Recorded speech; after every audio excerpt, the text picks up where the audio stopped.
الحمد لله رب العالمين والصلاة والسلام على رسوله الكريم نبينا محمد وعلى آله وأصحابه أجمعين أما بعد கண்ணியத்திற்குரியவர்களே, இன்றைய பாடத்தில் இன்ஷா அல்லாஹ் ஹுதைபியா உடன்படிக்கைக்கு பிறகு நடந்த ஹைபர் யுத்தத்தை குறித்து சில செய்திகளை பார்க்கலாம்.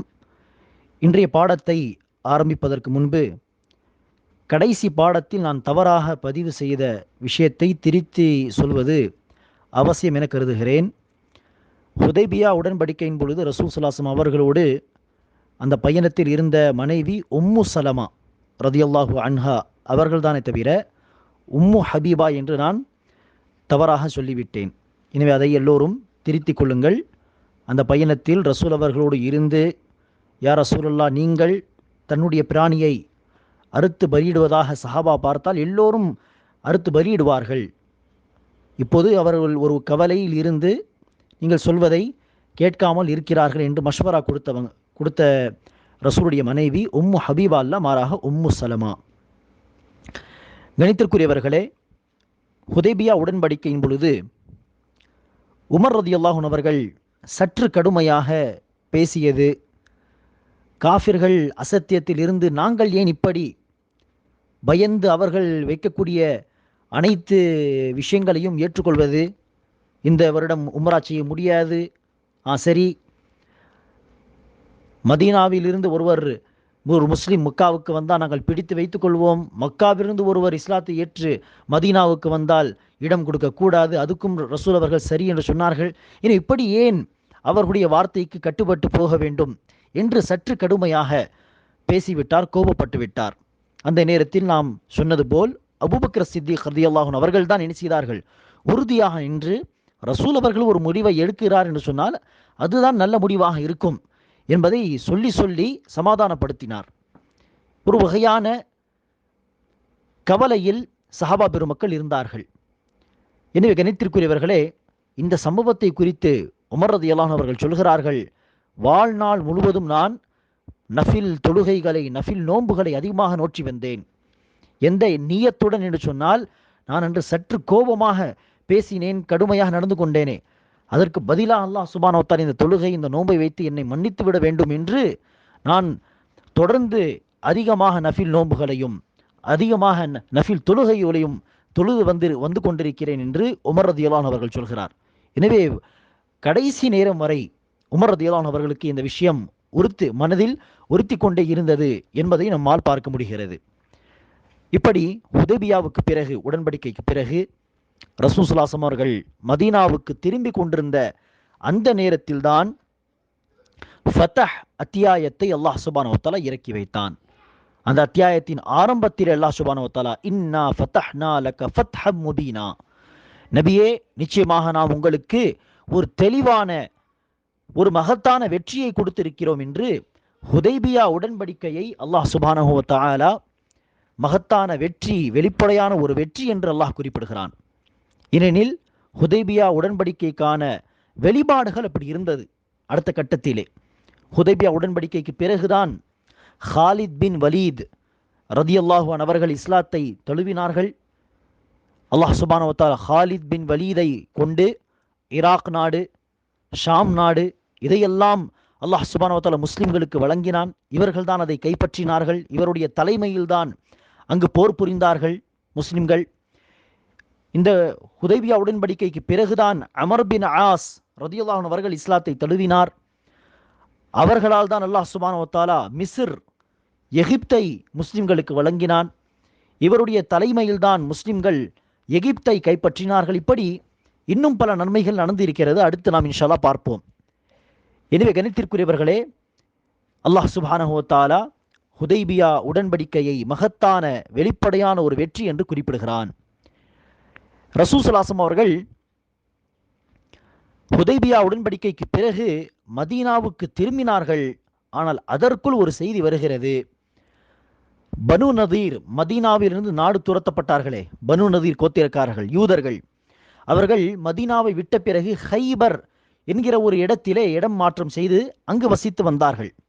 எனவே அந்த பனு நசீர் கோத்திரக்காரர்கள் இன்னும் திருந்தவில்லை. என்ன செய்தார்கள்?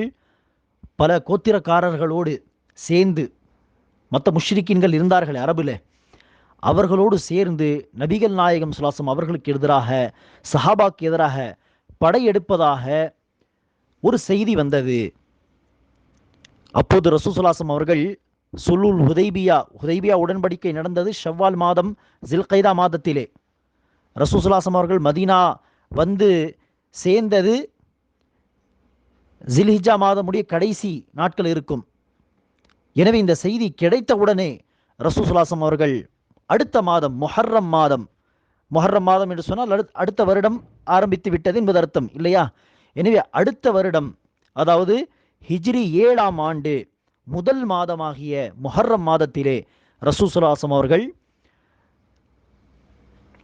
ஹைபரை நோக்கி சஹாபா பெருமக்களை அழைத்து சென்றார்கள். இந்த பயணத்தில் ஏறத்தாழ 1600 சஹாபா பெருமக்கள் இருந்தார்கள்.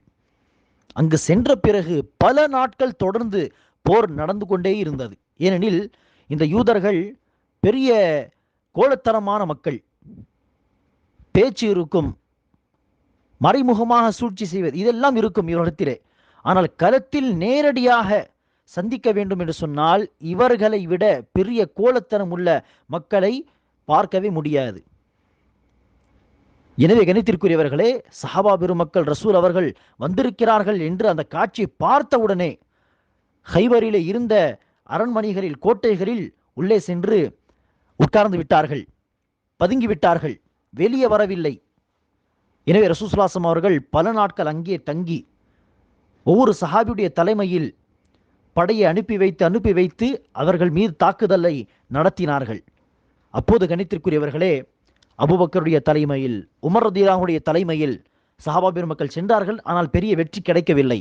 அப்போது ரசூல் ஸல்லல்லாஹு அலைஹி அவர்கள் ஒரு நாள் சொன்னார்கள், சில நாட்களுக்கு பிறகு, லஉஅத்தியன்ன ராயத கதன், நான் நாளை ஒரு நபருக்கு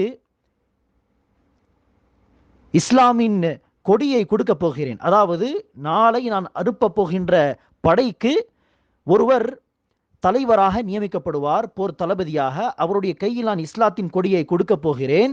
அவர் எத்தகையவர் என்று சொன்னால், யுஹிப்புல்லாஹு வ ரசூலுஹு, அல்லாஹ்வும் அவரை நேசிக்கிறான், நபிகள் நாயகம் முகமது அவர்களும் அவரை நேசிக்கிறார். இத்தகைய ஒரு நபருக்கு நான் நினைச்சை போகிறேன், நாளை கொடியை தரப்போகிறேன். அவருடைய தலைமையில் தான் நாளை கிளம்ப போகின்ற படை கிளம்பும் இன்ஷா அல்லாஹ் என்று சொன்னார்கள்.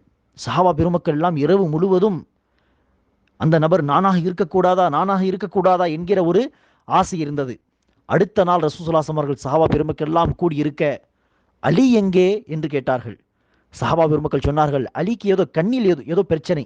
பொதுவாக நாம் அத்தகைய பிரச்சனையை மதராசை என்று சொல்வோம். எனவே கண்களில் ஏதோ பிரச்சனை இருக்கிறது என்று சொல்ல ரசூல் ஸல்லல்லாஹு அலைஹி அவர்கள் அவரை அழைத்து வாருங்கள் என்று சொன்னார்கள்.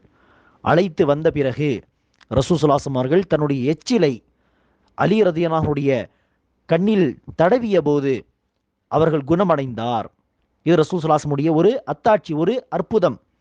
குணமடைந்து விட்டார். பிறகு ரசூல் ஸல்லல்லாஹு அலைஹி வஸல்லம் அவர்கள் இஸ்லாத்தின் முஸ்லிம்களின் கொடியை அலி ரலியல்லாஹுடைய கையிலே கொடுத்து, இன்று நீங்கள் தான் போர் தளபதி, உங்கள் தலைமையில் தான் இன்று அந்த ஹைபருடைய யூதர்களுக்கு எதிராக, பனு நதீருக்கு எதிராக போர் புரிய வேண்டும் என்று சொல்ல ஆவேசப்பட்டு அலி ரலியல்லாஹு சொன்னார்கள், கிளம்பி சென்று உடனே எல்லோரையும் கொன்று விடுகிறேன் என்று சொல்ல, அலா ரிஸ்லிக், ஆவேசப்படாதீர்கள், இப்படி அவசரப்படாதீர்கள், மாறாக லஅன் யஹ்தியல்லாஹு பிக ரஜுலன் வாஹிதா கைருன் லக மின் ஹுமுரின் நஅம். அங்கு சென்ற பிறகு பேச முடிந்தால் அந்த யூதர்களோடு இஸ்லாத்தின் பால் அவர்களை அழைக்க முடிந்தால் அழைப்பு கொடுக்க வேண்டும்.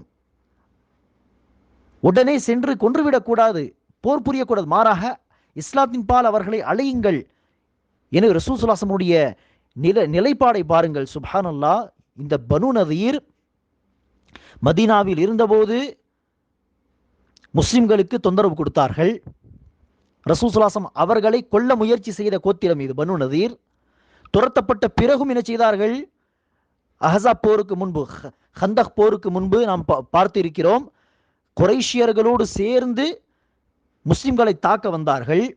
இப்போது மூன்றாவது முறை மற்ற பல கோத்திரங்களோடு சேர்ந்து முஸ்லிம்களை தாக்க முயற்சி செய்தார்கள். அதற்குள் ரசூல் ஸல்லல்லாஹு அலைஹி வஸல்லம் அவர்களே கிளம்பி வந்து விட்டார். இப்படி பல முறை முஸ்லிம்களுக்கு தொந்தரவு கொடுத்த மக்களாக இருந்தும் ரசூல் ஸல்லல்லாஹு அலைஹி வஸல்லம் என்ன சொல்கிறார்கள் என்று பாருங்கள், அங்கு சென்று இஸ்லாத்தின் பால் அழையுங்கள், எடுத்த உடனே கொன்றுவிட வேண்டாம்.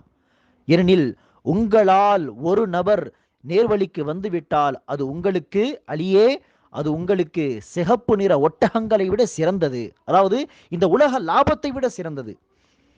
அந்த காலத்தில் சிகப்பு நிற ஒட்டகம் என்று சொன்னால் இந்த காலத்தில் இருக்கக்கூடிய மர்சிடிஸ் பென்ஸ் மாதிரி வாகனம், சிறந்த வாகனம் அது. எனவே அந்த சிறந்த வாகனத்தை விட அது உங்களுக்கு சிறந்தது என்று சொல்லி ரசூல் ஸல்லல்லாஹு அலைஹி வஸல்லம் அவர்கள் அனுப்பினார்கள். போன பிறகு அல்லாஹ் சுப்ஹானஹு வ தஆலா மகத்தான வெற்றியை கொடுத்தான்.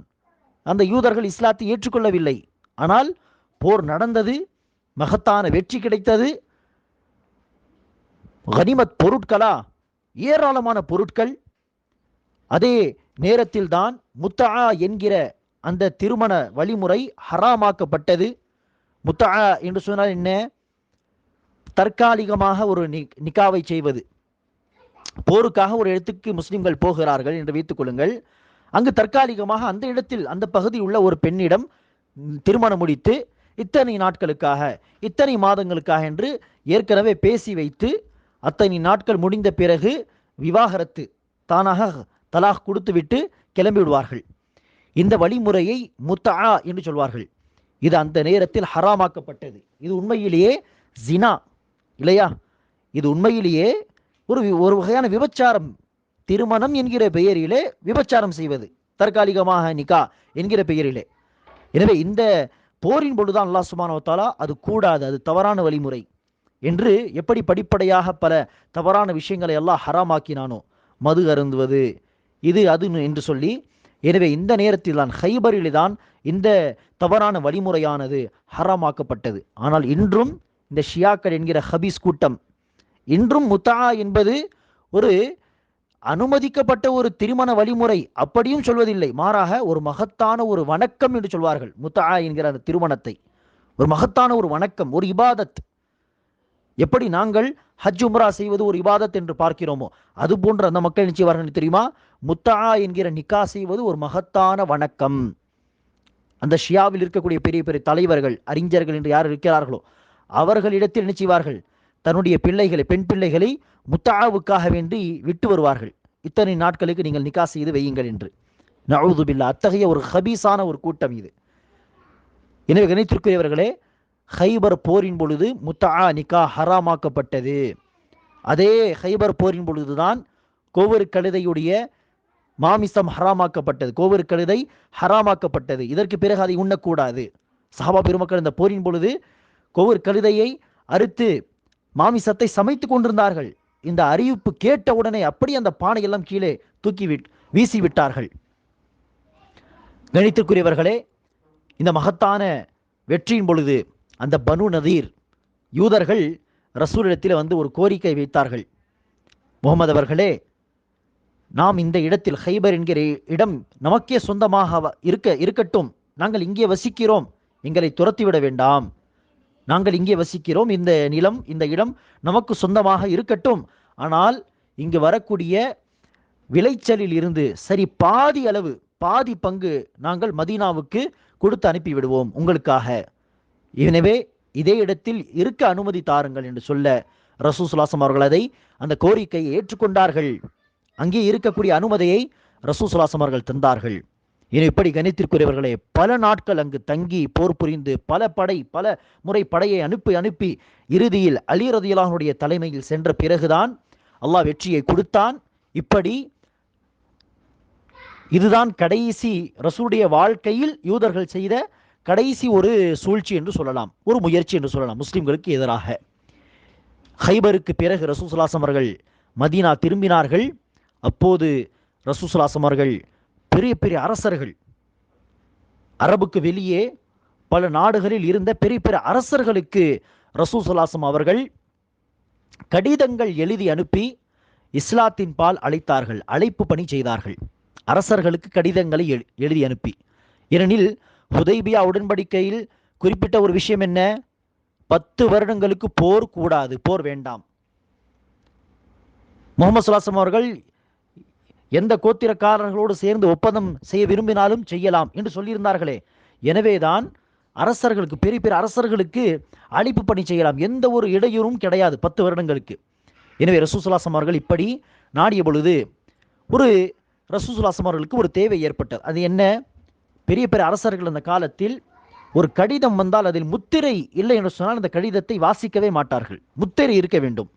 அப்போது ரசூலுல்லாஹி அவர்கள் ஒரு முத்திரையாக இருக்கட்டும் என்று ஒரு மோதிரத்தை, வெள்ளி மோதிரத்தை ரசூலுல்லாஹி அவர்கள் தயார் செய்கிறார். அந்த வெள்ளி மோதிரத்தில் முஹம்மதுன் ரசூலுல்லா என்று எழுதப்பட்டிருக்கும்.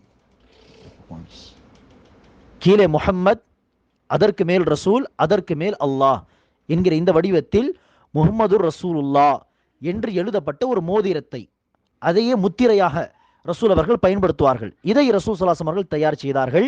எனவே அந்த முத்திரையிட்ட பிறகு அந்த கடிதத்தை ரசூல் அவர்கள் கொடுத்து அனுப்புவார். இப்படி பல இடங்களுக்கு சஹாபா பெருமக்கள் அனுப்பப்பட்டார்கள். பெரிய பெரிய அரசர்களிடத்தில் ஹிரக்கில் என்கிற ஒரு அரசன்,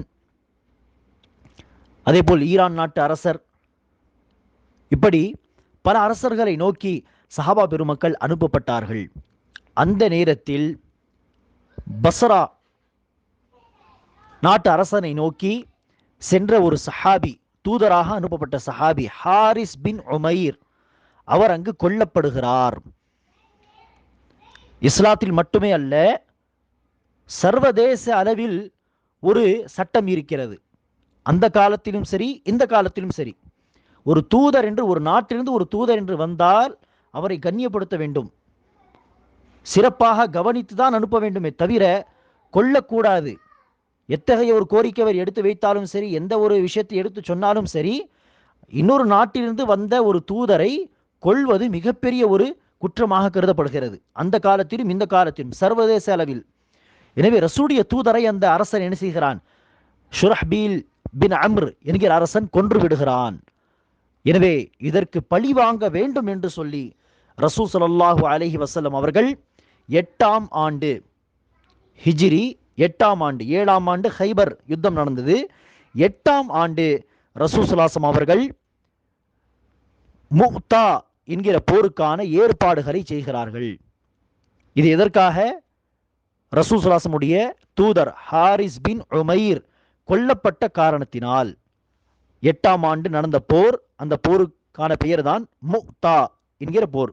இன்ஷா அல்லாஹ் அந்த போர் சம்பந்தப்பட்ட செய்திகளை அடுத்த வகுப்பில் இன்ஷா அல்லாஹ் நாம் பார்ப்போம். அஸ்ஸலாமு அலைக்கும் வரஹ்மத்துல்லாஹி வபரகாத்துஹு.